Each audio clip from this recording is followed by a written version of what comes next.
Vice-premier ministre et ministre ya Mambi ya Bapaya Christophe Lutundula asengi na bana ba ekolo Congo démocratique kosala mabete na bayi Inde simana koyoka ndimbola ya ntoma ya Inde pona liwali ya étudiant Joël Shindani Malu na Bangalore.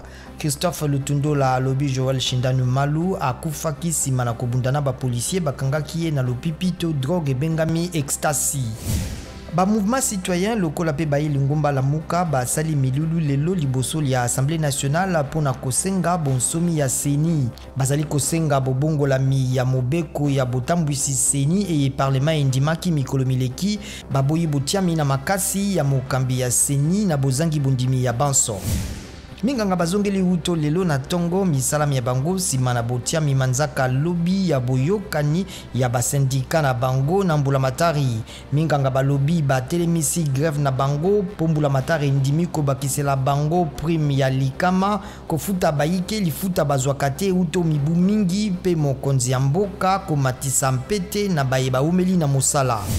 Mikolo kama ya mbulamatari ya Jean-Michel Samalukunde, ministre bayambo alaki kosala malamu makasi pona kokokisa bilaka epesaki.